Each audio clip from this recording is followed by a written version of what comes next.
नमस्कार, आप देख रहे हैं हम लोग और मैं हूं नकमा। WHO ने हाल ही में भारत में बनी एक खांसी की दवा के लिए फिर से सब स्टैंडर्ड मेडिसिन अलर्ट जारी किया है।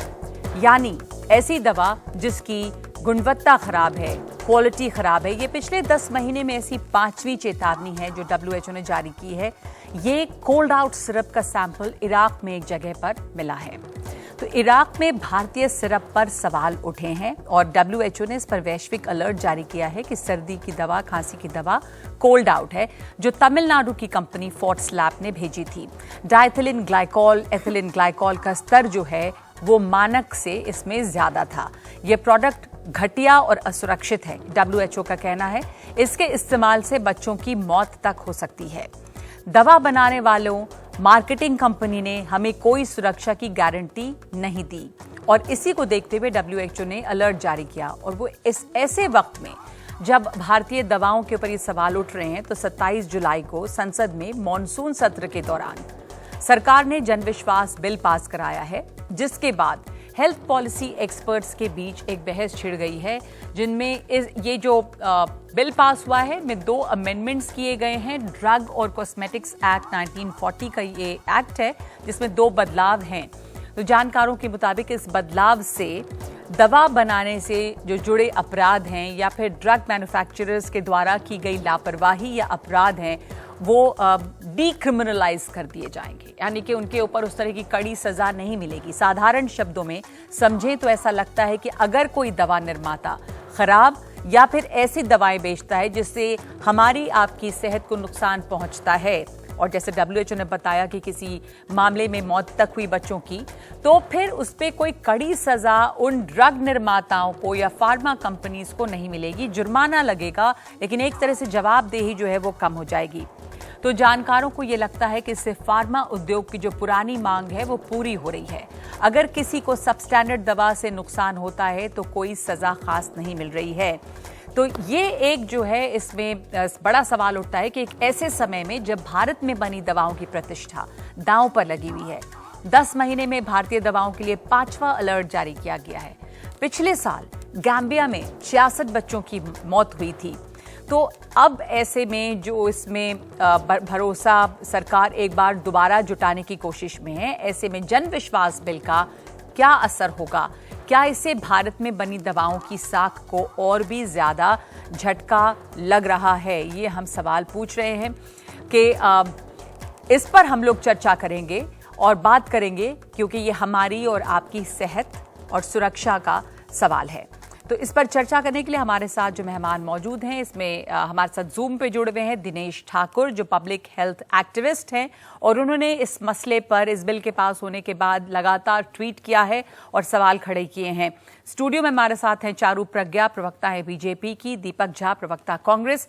साथ ही हमारे साथ जूम से जुड़ रहे हैं अनंत भान, public health activist, doctor Viranchi Shah, जो नेशनल प्रेसिडेंट हैं IDMA के। इसके अलावा हमारे साथ जुड़े हैं डॉक्टर सुभाष सालुंके, पूर्व DG health services Maharashtra. Dinesh Thakur ji, आपसे सवाल पहला मैं ये जानना चाहती हूँ, आपने कई ट्वीट किए हैं इस मामले को लेकर कि जो फार्मा कंपनीज हैं ये उनका फायदा तो होगा, पर जो कंज्यूमर्स हैं उनका क्या? तो इसमें आपको सबसे बड़ी समस्या क्या लगती है? ड्रग एंड कॉस्मेटिक्स एक्ट में जो सुधार किए गए हैं और जो जन विश्वास बिल अब लाया जा रहा है, उससे किस तरह की समस्या खड़ी हो सकती है? देखिए नमा जी, क्या है कि हमारे कानून में जो हमारा गवर्निंग कानून है दवाइयों के बारे में, इसका नाम है drugs and cosmetics act of 1940। ये कानून तब बना था जब हम आजाद भी नहीं थे, पर पिछले 75 सालों में ना हम छोटे छोटे चेंजेस किए हैं उसके अंदर, जहां भी आपत्तिजनक चीजें हुई हमारे पास। अब गवर्नमेंट ने उसमें इस कानून में ये लिखा हुआ था कि अगर कोर्ट में ये प्रूव हो जाए, सिद्ध हो जाए कि आपकी दवाई के कारण किसी की ना, जो फ्रेज यूज किया गया था उसमें कहा कि बॉडीली हार्म, मतलब किसी को मतलब नुकसान पहुंचा गया है आपकी दवाई के कारण, तो कानून में ये लिखा गया है कि आपको 1 से 2 साल की सजा के साथ जुर्माना हो सकता है। 20,000 रुपए का जुर्माना और 1 से 2 साल की सजा हो सकती थी।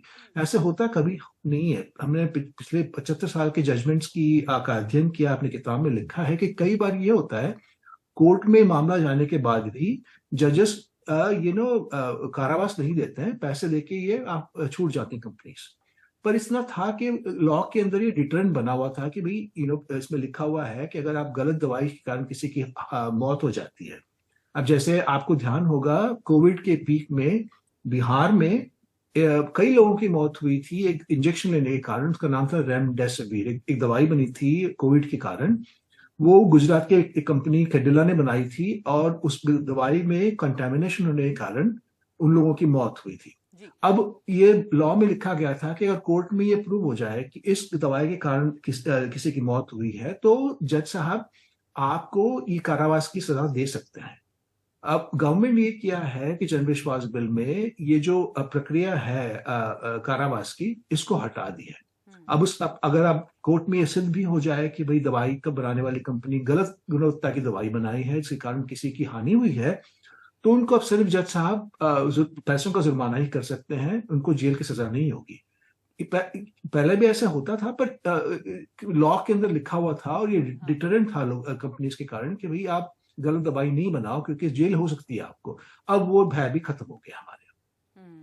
तो ये जो डेटरेंट है वो खत्म हो जाता है, जैसा आप कह रहे हैं दिनेश जी कि पहले भी सजाएं कम होती थी, फाइन होता था, लेकिन कम से कम कानून में ये एक बात थी, एक प्रावधान था कि जेल की सजा हो सकती है। अब जो जनविश्वास बिल है वो जब इसे हटाता है कि जेल की सजा नहीं होती है, तो ये डेटरेंट खत्म हो जाता है। डॉक्टर विरंची शाह, इससे फार्मा कंपनीज को, ड्रग निर्माताओं को बड़ी सुविधा होगी, फिर लोगों का क्या? मैडम, मुझे इस बहुत महत्वपूर्ण चर्चा में शामिल करने के लिए पहले मैं आपका शुक्रिया अदा करता हूँ।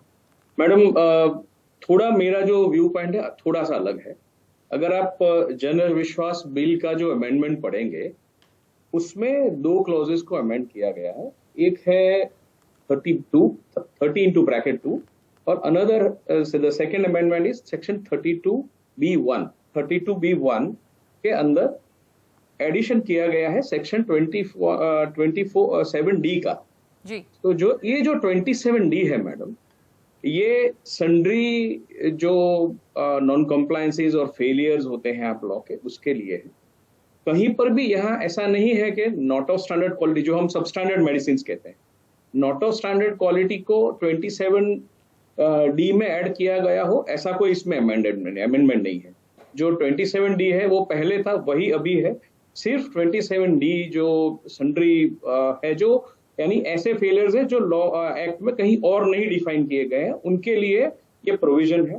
दूसरा मैं क्लैरिफिकेशन करना चाहता हूँ, इसमें ऐसा नहीं है कि इसमें से जो 1 या 2 साल का जो प्रोविजन था इम्प्रिजनमेंट का निकाला गया है, इसमें इसके साथ एक एडिशनल प्रोविजन दिया गया है कि अगर फर्स्ट टाइम अगर ये कोई गलती करता है तो ये प्रोविजन भी है कि उसका कंपाउंडिंग हो सके, सेकंड टाइम के लिए नहीं है। लेकिन ये मैंडेटरी नहीं है कोर्ट के लिए कि कंपाउंड ही करें। दूसरी बात मैडम, ये बताना चाहता हूं कि आपने जो पहले बात की कि किसी की डेथ हो गई या बॉडीली हार्म हो गया या ऐसा कुछ हुआ, तो उसके लिए जो प्रावधान है वो 27A जो एडल्ट्रेटेड है और हार्म कर सकता है पेशेंट को, उसके लिए है। बी जो है वो स्प्यूरियस, जिसको हम नकली दवाई कहते हैं, 27B है वो, और 27C है विदाउट लाइसेंस का। तो इन सारे प्रावधानों में कोई चेंज नहीं है। डी में भी 2 साल की सजा है, लेकिन एडिशनली कंपाउंड है, और ये सारे सन्ड्री है। जैसे एक अमेंडमेंट है मैडम, डॉक्टर विरांची जी, मैं 1 मिनट आपको बीच में रोकना चाहती हूँ। बहुत इसमें कानूनी दांव पेच है, पर अगर हम सिंपल भाषा में समझे, अनंत भान जी, तो डॉक्टर विरांची जो कह रहे हैं आप उससे अग्री करते हैं, या आपको इसमें लगता है कि जो सजाओं का प्रावधान यहाँ पर इसमें थी, क्या उसको मिनिमाइज कर दिया गया है या कम कर दिया गया है, या तमाम की तमाम चीजें वहीं की वहीं बनी हुई हैं? तो इसमें अमेंडमेंट क्या है? क्या आपको लगता है कि जो थ्रेट था इम्प्रिजनमेंट का, जो एक डर था जेल का, वो चीजें जो है कम हुई हैं, तो लोग ज्यादा इसमें अब आएंगे फार्मास्यूटिकल कंपनी से, फार्मास्यूटिकल मैन्युफैक्चरिंग में, बट पब्लिक पे किस तरह का असर पड़ेगा और क्या संदेश जा रहा है इससे? धन्यवाद नगमा जी। तो अगर हम पब्लिक हेल्थ पर्सपेक्टिव से बात करें, तो जब भी हम विश्वास की बात करते हैं, ट्रस्ट की बात करते हैं हेल्थ के स्पेस में, तो कई स्टेक होल्डर होते हैं। पेशेंट सबसे इंपॉर्टेंट स्टेक होल्डर है, क्लिनिशियन स्टेक होल्डर है, मैन्युफैक्चरर स्टेक होल्डर है, रेगुलेटर स्टेक होल्डर है, और गवर्नमेंट स्टेक होल्डर है, और obviously lay citizenry public important stakeholder है। आपने जैसे अपने इंट्रोडक्टरी रिमार्क्स में कहा, पिछले 5-6 महीनों में कोविड के दौरान भी कई ऐसे इंसिडेंट हुए हैं जहां पे दवाओं की क्वालिटी पे सवाल उठाए गए हैं, और क्योंकि डेथ्स भी हुई हैं, एडवर्स इवेंट्स हुए हैं। तो ऐसे माहौल में सबसे इम्पोर्टेंट ये होता है कि हम किस तरीके से उसको रिस्पॉन्ड करें। अगर इम्प्रेशन ये जाता है कि हम थोड़ा डाइल्यूशन कर रहे हैं, चाहे वो सिर्फ कंपाउंडिंग की बात हो, सिर्फ फर्स्ट टाइम इंसिडेंट्स को लूजली देखने की बात हो, तो वो शायद करेक्ट इम्प्रेशन नहीं देगा भारत के अंदर भी और भारत के बाहर, क्योंकि भारत एक बहुत ही इंपॉर्टेंट मैन्युफैक्चरिंग स्टेक होल्डर है दवाओं के क्षेत्र में। फार्मेसी ऑफ द वर्ल्ड कहा जाता है भारत को, क्योंकि हमारी दवाएं पूरी दुनिया में जाती हैं। तो अगर हमें कुछ करना है तो थोड़ा सा अगर हम सोच के करें, क्योंकि बाकी लोग भी देख रहे हैं, बाकी देश भी इसे देख रहे हैं कि हम किस तरीके से इन एलिगेशंस को रिस्पॉन्ड कर रहे हैं। तो वहां पे मेरे ख्याल से थोड़ा और स्ट्रिक्टनेस दिखाने की जरूरत है। तो ये एक संदेश जा रहा है ऐसा डॉक्टर सुभाष सालुंके एक ऐसे समय में जब भारतीय दवाओं को लेकर पिछले 10 महीने में WHO की तरफ से कई बार एक अलर्ट या चेतावनी जारी की गई। अब कैम्बिया की मिसाल देखें, अभी इराक में ये जो कोल्ड आउट दवा थी उसकी बात करें, तो ऐसे समय में शायद सरकार या देश को ये कोशिश कर रहे हैं अभी सब लोग कि उसकी साख बनी रहे। क्या मैसेज आता है अब इस जनविश्वास बिल के बाद? मुझे लगता है ये जनविश्वास बिल जिसको कहा गया है वो जन का इससे कोई लेना देना नहीं। ये तो इंडस्ट्री का विश्वास बढ़ाने की कोशिश की गई थी। इस कंट्री में, इस देश में जितने भी मैन्युफैक्चरर्स है उनका और लोगों का accountability is through the existing system. जो गवर्नमेंट की सिस्टम होती है उनके माध्यम से है। Ordinary citizen, irrespective whether that person is literate or illiterate, has absolutely nothing to do with the quality of medicine. वो तो पूरा भरोसा करता है। आप खुद को मैं ये सवाल पूछ रहा हूँ और सब ऑडियंस है, कभी जिंदगी में आपने किसी को पूछा कि मुझे जो मैं फार्मेसी से मैं जो मेडिसिन लेके आ रही हूँ वो क्वालिटी है उसकी क्या नहीं है? Nobody answers you also, you need to ask. So that is the ground reality. इसमें ये प्रावधान रखा हुआ है कि इंडस्ट्री के लोग बड़ी कई दिनों से बोल रहे हैं कि भाई जेल के थ्रेट मत दे दो, जेल के थ्रेट मत दे दो। तो उसमें से एक पर्टिकुलर क्लॉज में उन्होंने डाइल्यूट कर दिया है कि भाई देखो आपकी थोड़ी सी मिनिमल गलती है, फर्स्ट टाइम है, तो आपको भेजेंगे नहीं जेल में, आप जुर्माना देके चले जाएंगे। इससे डेफिनेटली देखो जो हार्म हमारी कंट्री के ओवरऑल मैन्युफैक्चरिंग के बारे में हुआ है WHO kind of communication through the world, उससे कोई भी फर्क पड़ने वाला नहीं है। We already been put into negativity और उसके बारे में जो करेक्टिव मेजर्स लेने चाहिए, whether to strengthen the implementation of the existing law. आज का जो existing drug and cosmetic act है वो भी काफी स्ट्रांग एक्ट है। उसका इम्प्लीमेंटेशन किस ढंग से हो रहा है, कितने मैन्युफैक्चरर्स है, कितने स्टेट में कितनी कैपेसिटी है, कितने लोग हैं, हमारी पूरी जो शासन यंत्रणा है, सेंट्रल गवर्नमेंट हो या स्टेट गवर्नमेंट है, ये ऊपर मलम पट्टी करने के लिए उनको बहुत मजा आता है। जो ग्राउंड रियलिटी इसकी जरूरत नहीं थी, जो अमेंडमेंट्स अभी किए गए हैं ठीक ठाक था ये जो एक्ट था। उसमें यह केवल इंडस्ट्री ने आग्रह किया कि हमको थोड़ा सा मोहलत दे दो, जन का इससे क्या लेना देना, ना आपका है ना मेरा है। ठीक है चारू प्रज्ञा, मैं आपको यहाँ पर शामिल करना चाहती हूँ। आपने तमाम एक्सपर्ट्स और पब्लिक पॉलिसी हेल्थ एक्सपर्ट्स की बात सुनी। यहाँ पर इसमें जिस तरह का लॉ था वो भी ठीक था, या ये अमेंडमेंट जो है इससे क्या फर्क पड़ रहा है, क्यों किया गया अभी ये? जी नगमा जी, सबसे पहले तो मैं बहुत आदर के साथ अपने सारे को पैनलिस्ट से एक प्रश्न पूछना चाहती हूँ। क्या आपने बिल पढ़ा है? क्या आपने बिल में पढ़ा है कि बदलाव क्या लाए गए हैं? देखिए, पहली बात तो इस बिल में बहुत सारी एक्ट्स आती हैं, केवल ड्रग एंड कॉस्मेटिक एक्ट नहीं, इसमें बहुत सारे बिल हैं। 138 एक्ट है जिसके बारे में ये बिल है। लेकिन मुझे नहीं लगता अपने को पैनलिस्ट की बातें सुन के कि ज़्यादातर किसी ने भी इस बिल को पढ़ा है। और मैं आपको बताती हूँ मैं ऐसा क्यों बोल रही हूँ। हम लोग ड्रग एंड कॉस्मेटिक एक्ट की ही बात कर रहे हैं, जनविश्वास बिल के तहत पब्लिक पॉलिसी। जी, मैं आ रही हूँ वहाँ पर। जी, तो जनविश्वास बिल में जितनी बातें करी गई हैं ड्रग एंड कॉस्मेटिक एक्ट, एक सेकंड मैं आपसे एक बात समझना चाहती हूँ। जैसे मान लीजिए इराक में ये कोल्ड आउट दवा गई और उसका उस WHO की उसके ऊपर चेतावनी आई। अब ऐसे केस में जो वो मैन्युफैक्चरर है, इस बिल के बाद उसके सजा पे क्या असर पड़ता है? जी, तो नगमा जी, मैं भाजपा की प्रवक्ता भी हूँ और एक वकील भी हूँ, और मैं दोनों होने के हिसाब से एक बात करूंगी। सबसे पहले तो बिल में एक चीज साफ कर दी गई है कि गंभीर गलतियों पर गंभीर सजा मिलेगी। मतलब अगर आपकी गलती बड़ी है तो आपकी जेल होगी ही होगी। अगर कोर्ट में पाया गया कि आपने जो भी आप चीज से अक्यूज्ड हैं, इफ दैट हैपेंस आपको सजा मिलेगी। गंभीर गलती यानी गंभीर गलती, अच्छा अब मैं किसी की जान जा सकती है, जैसे रेमडेसिविर की बिल्कुल बात हुई, बिल्कुल जैसे बिल्कुल कफ बिल्कुल, सिरप तो की ये बात सारी बहुत गंभीर गलतियां हैं। जैसे अगर आप बीमार पड़ गए या किसी की जान चली गई तो बहुत ही बड़ी गंभीर जैसे गलती गैम्बिया है। में उन बच्चों का हुआ था, बिल्कुल, 66 तो ये सारी गलतियां बहुत गंभीर गलतियां होती हैं। अगर आप दवाइयां बेच रहे हैं जिसको आपने बनाया है गलत तरीके से, बिना लाइसेंस की अगर आपने कोई दवाई बना ली, ये बहुत गंभीर गलती है। आप तो ये भी देखिए कि एक गलती ये भी होती है कि बिना प्रिस्क्रिप्शन के अगर कोई दुकान वाला दवाई बेचता है, वो भी इस एक्ट के अंदर पनिशेबल ऑफेंस है।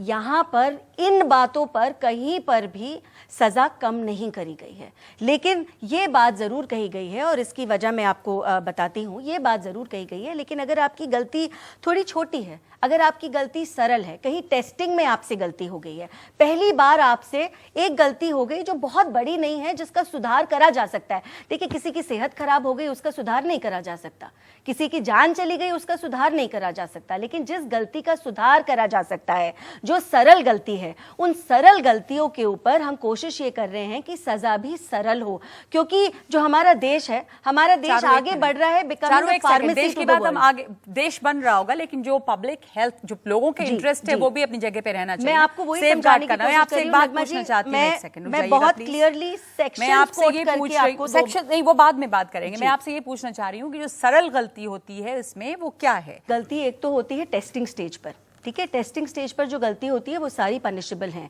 लेकिन मैं आपको एग्जैक्टली पढ़कर सुनाती हूं कि क्या लिखा गया है जन विश्वास बिल पे दवाइयों को लेकर।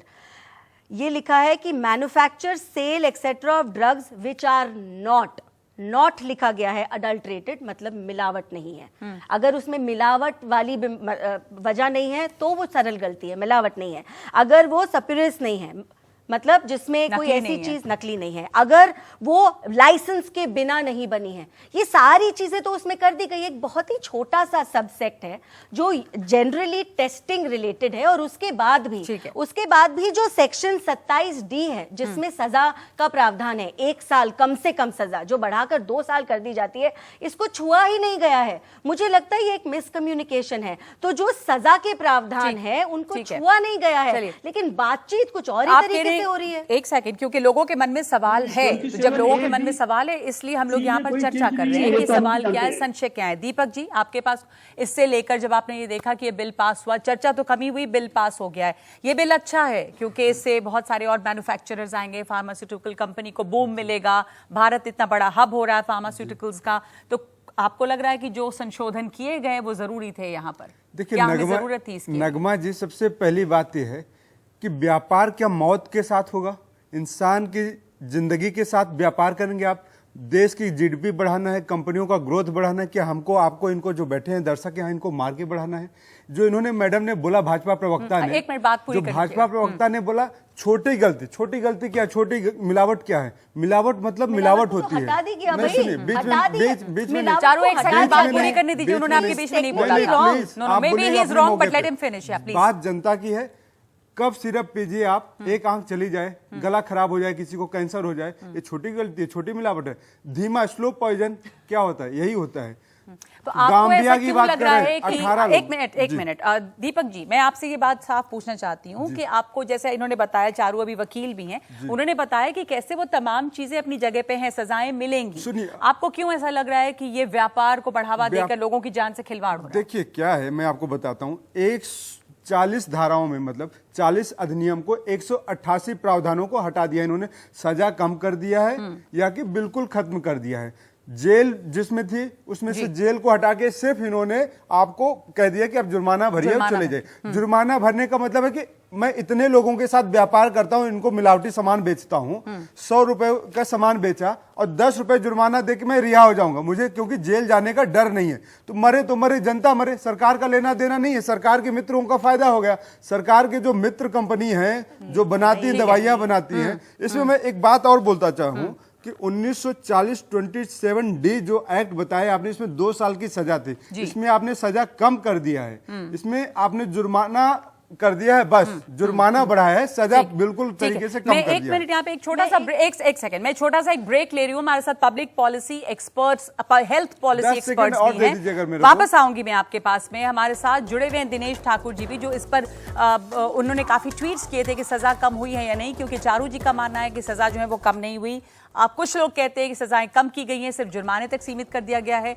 जन विश्वास बिल में इस पर जो cosmetics, drug and cosmetics act है, हुआ क्या है, समझेंगे इस ब्रेक के बाद।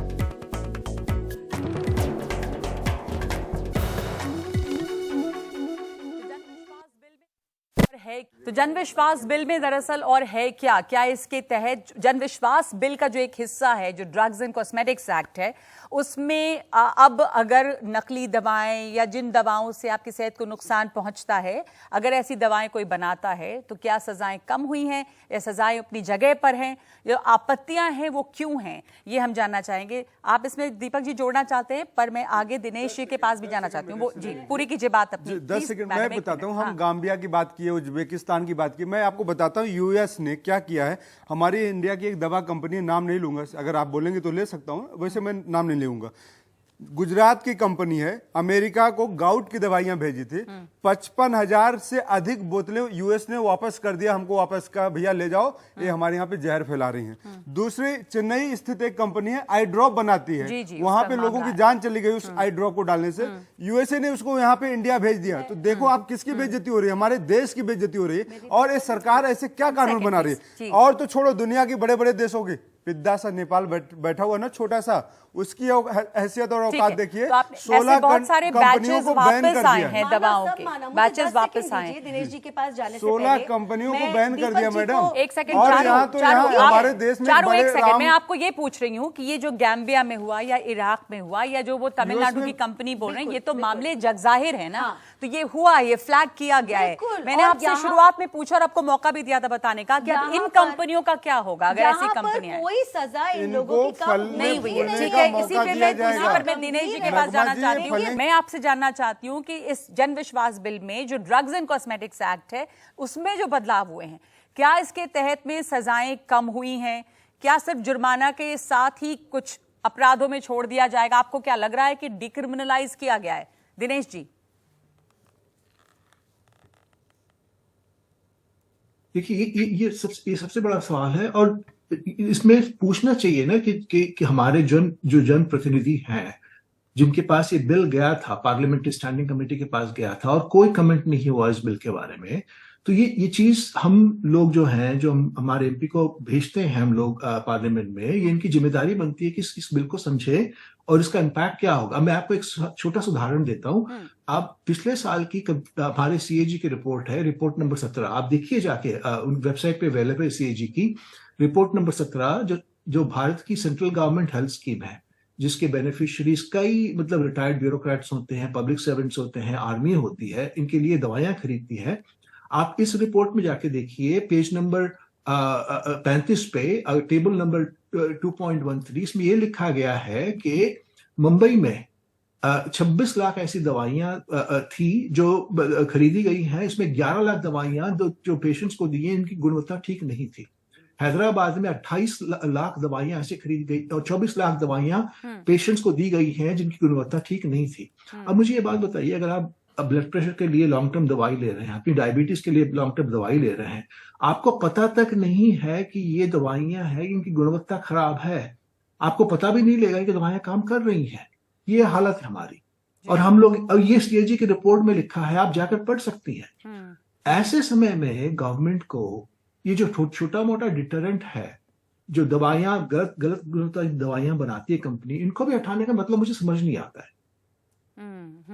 तो ये जो कंपनियां, और दूसरी जो आपने बात की कि बहुत सारी ऐसी महाराष्ट्र में भी आपने एग्जाम्पल दिया कि दवाएं अगर गलत हैं, जो असर करती हैं लोगों पे, उन मामलों में क्या सजाएं कम हो जाती हैं? डॉक्टर विरंची शाह, आपको शामिल करना चाहूंगी इसमें। आप ये मानते हैं कि कोई फर्क नहीं पड़ा है इसमें? तो आपको अभी दिनेश जी ने भी कुछ मिसाल दिए, दीपक ने भी बताया, कई एग्जाम्पल्स दिए। ऐसे में ऐसा एक मैसेज जा रहा है कि लोगों, खास करके जब WHO की बहुत बार वार्निंग्स आई भारतीय दवाओं को लेकर और देखा कि उनका गलत असर हुआ है लोगों की सेहत पे, तो क्या संदेश जाता है? क्या जो क्रेडिबिलिटी है भारत की उस पर असर पड़ता है ऐसे में इस बिल को लाने के लिए, जिससे एक तरह से ये मैसेज जा रहा है कि हम लोग और सॉफ्ट हैं जो फार्मा कंपनीज हैं उन पर? मैडम, हमें कोई भी ओपिनियन फॉर्म करने से पहले थोड़ा पढ़ना चाहिए मेरे हिसाब से। अगर आप एक्ट को पढ़ेगी जो जन विश्वास है, उसमें मैंने जैसे बताया कि कोई डाइल्यूशन, जैसे हमारे मित्र ने पॉइंट उठाया कि भाई कोई बच्चे मर गए या कोई सीरियस ग्रीवियस हो गया, उसमें कोई चेंजेस नहीं है। विदाउट लाइसेंसेस में कोई चेंजेस नहीं है। और जो नॉट ऑफ स्टैंडर्ड, जो सब स्टैंडर्ड, जो अभी ठाकुर साहब ने बताया कि नॉट ऑफ स्टैंडर्ड, तो उसमें भी कोई चेंजेस नहीं है मैडम। नॉट ऑफ स्टैंडर्ड के लिए 2010 में एक 33P की गाइडलाइन बनी थी, वो भी वैसी है। अब एक माइनर में एक एग्जांपल लेता हूँ, इसमें एक जो 30/2 वाला जो है वो इसलिए है कि आपने गवर्नमेंट एनालिस्ट का जो सर्टिफिकेट ऑफ एनालिसिस है वो आपने यूज किया प्रमोशन के लिए, तो उसमें एक प्रावधान था कि आपको क्रिमिनल ऑफेंस वो गिना जाता। उसमें से एक है, अगर आपकी कोई स्पेलिंग मिस्टेक्स है या कोई ऐसी छोटी, यानी इन्होंने जो 27D है वो ऐसे फेलियर्स हैं जो बाकी ABC में कवर्ड नहीं है। तो these are very minor thing, that is one. तो मेरे हिसाब से इसमें ऐसी कोई चेंजेस नहीं आई है कि कल जो क्रिमिनल नहीं था वो आज कल जो क्रिमिनलिटी थी वो आ जाएगी। आप शांति से उसको पढ़ेंगे तो शायद एक ज्यादा आपको क्लैरिटी इसमें मिल सकेगी। ठीक है, हमारे यहाँ पे स्टूडियो में दोनों मेहमान इसके ऊपर उनकी टिप्पणी है, बिल्कुल करिएगा। आप ही की पॉइंट वो रख रहे थे, आपसे फिर आपको क्या आपत्ति है इस पर? इससे क्या होगा? काला बाजारी, मिलावटखोरी और जमाखोरी बढ़ेगी। जनता को नहीं, मैं बता रहा हूं ना, 28 मार्च 2023 को डायरेक्टर कंट्रोल, जो drugs controller general of India है, 18 कंपनियों को पकड़ के बैन कर दिया। जो कि कंपनियां फड़फड़ा रही हैं, अब क्या करें? वो गई साहब के पास, सरकार के पास कि भाई ये कानून बहुत कड़ा है, अब आप बदल के दे दो, क्योंकि हम बाजार में मिलावटी दवाइयां बेचना चाहते हैं और सरकार इसलिए इस पूरे कानून को बदल दिया। इसमें अब वन अधिनियम में भी जाइएगा कि अब आप जंगल काट सकते हैं, पेड़ काटने में पहले आपको जेल हो सकती थी, अब आप पेड़ काटेंगे तो जेल नहीं होगी, आपको 400-500 रुपए का जुर्माना भरिए और जाइए। तो बड़ी बड़ी लग्जरी सोसाइटीज बनेंगी, अभी आप देखिएगा। ठीक है, दुष्परिणाम यही है। ऊपर रिएक्ट करना चाहते हो? चारू भी आपका क्या पॉइंट? सबसे पहले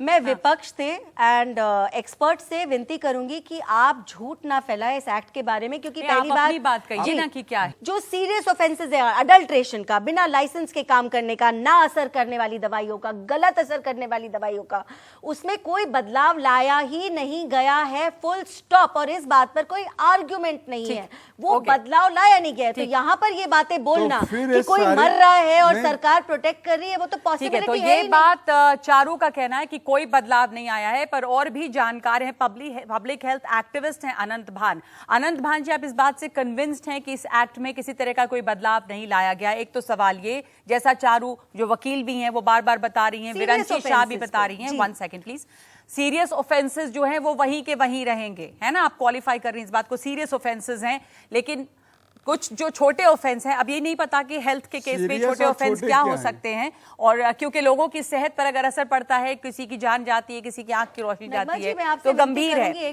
अनंत भान जी, एक सेकंड, आपने बात खत्म की है?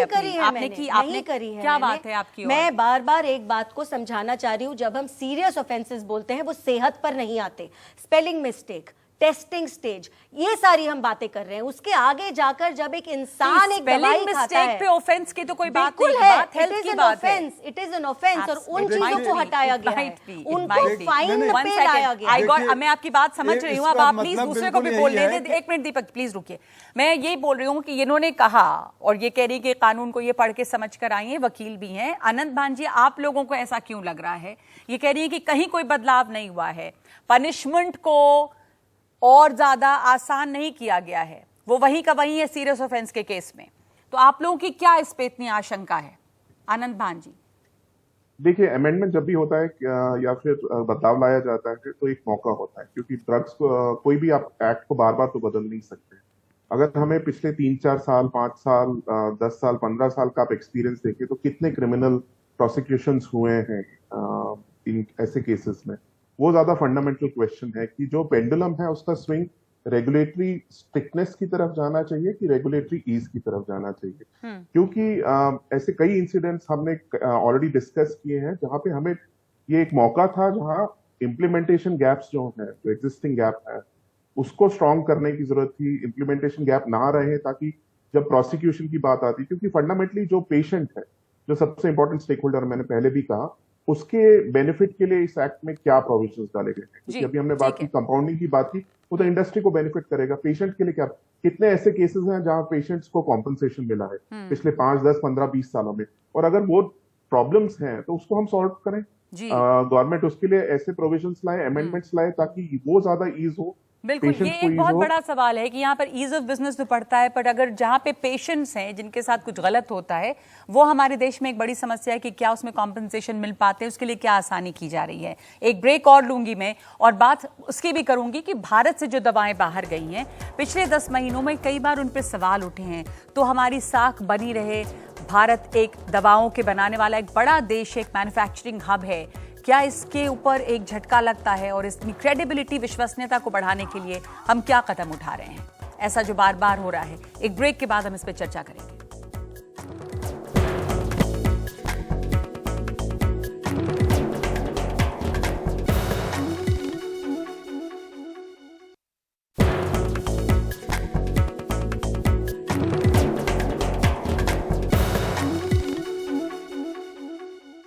तो चर्चा हम कर रहे हैं WHO द्वारा उठाए गए सवाल भारतीय दवाओं पर, उसकी, लोगों के सेहत की, और साथ साथ कुछ सुधार या बदलाव जो किए गए हैं जन विश्वास बिल के एक एक्ट में, जिसको हम कहते हैं ड्रग्स एंड कॉस्मेटिक्स एक्ट 1940, में 2 संशोधन हुए हैं। तो इससे क्या फर्क पड़ेगा फार्मास्यूटिकल कंपनी पर, लोगों पर, ये तमाम चर्चा हो रही है, जो होनी जरूरी है ताकि लोगों को समझ में आए कि क्या हुआ है, फायदा नुकसान जो भी है। और हमारे साथ एक यहाँ पे एक छोटा हिस्सा है लोगों का प्रतिनिधित्व करते हुए कुछ स्टूडेंट्स हैं जिनके पास इससे जुड़े हुए कुछ सवाल हैं। तो कई सवाल उठते हैं जो WHO ने भारतीय दवाओं को लेकर कुछ सवाल खड़े किए हैं, उससे जुड़े भी कुछ सवाल होंगे आप लोगों के। आपने चर्चा सुनी, माइक आपके पास है, पूछिए क्या पूछना चाहते हैं। मैम, मेरा सवाल बीजेपी प्रवक्ता जी मैम जी से है कि बीजेपी का इंस्टेंट एक्शन प्लान क्या है, जो भी अभी दवाइयों की वजह से जिनकी मृत्यु हो गई या फिर जिनकी तबीयत खराब हुई है, जैसे उससे भारत की अर्थव्यवस्था, देश के बाहर जो दवाएं गई और वहां पर से जो वापस फ्लैग की गई हैं, तो सरकार का प्लान क्या है, बीजेपी का नहीं, सरकार के ऊपर सरकार क्या कदम उठाएगी अभी? मैम, जैसा आपने बोला कि spelling mistakes, ma'am spelling mistakes offences की कैटेगरी में तो मैम शायद नहीं आता है, और अगर ये कहते हैं कि कोई ऑफेंस हो रहे हैं, नहीं हो रहे, तो इतनी बातें क्यों हो रही है? और अगर बाई चांस की वो ऑफेंस हो रहे हैं तो मैम क्या आपको लगता नहीं या कहते हैं कि उन पर कुछ स्ट्रिक्ट एक्शंस लेने चाहिए, बल्कि अगर आप उनके ऊपर से फाइन हटा रहे हैं तो या कहते हैं क्या ये उनको लिबर्टी नहीं देता? बिल्कुल ठीक बात कही, अगर ये सजा हटाई जा रही है वो ठीक बात नहीं है, और मैं आपकी बात से सहमत हूं। लेकिन पहले मैं 2 चीजें यहां पर कहना चाहूंगी, मुझे 20 सेकंड सुनिएगा। पहली बात तो जो ये जन विश्वास बिल है, इसमें 42 एक्ट्स आती हैं, केवल एक एक्ट नहीं आती।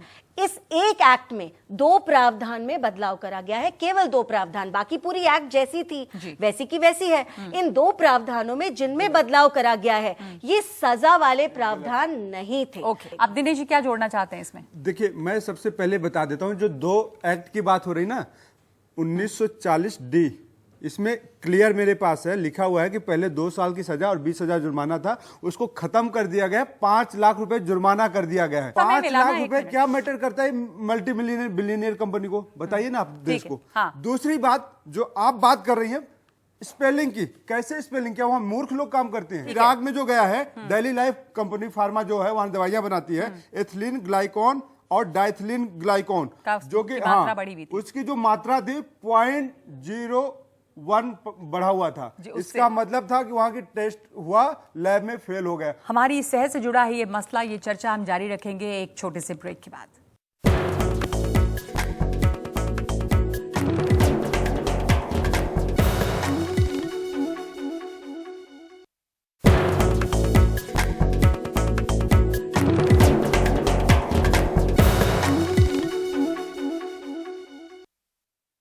छोटे सवाल, अगर आपके पास माइक है जल्दी से एक सवाल पूछ लीजिए।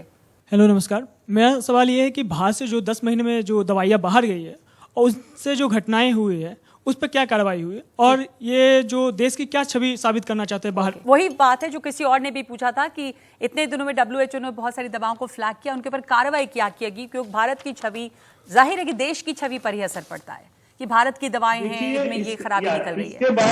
इसके बारे में केंद्र सरकार ने कुछ डेफिनेटली कमिटीज अपॉइंट की हुई है, वो उसका डिटेल्ड इन्वेस्टिगेशन या इंक्वायरी वो कर रहे हैं, लेकिन उसका क्या डायरेक्टली इम्पैक्ट होगा पब्लिक के लिए, ये किसी भी तरह से पब्लिक डोमेन ने आज तक गवर्नमेंट ऑफ इंडिया ने दिखा रही है, ये वस्तुस्थिति है।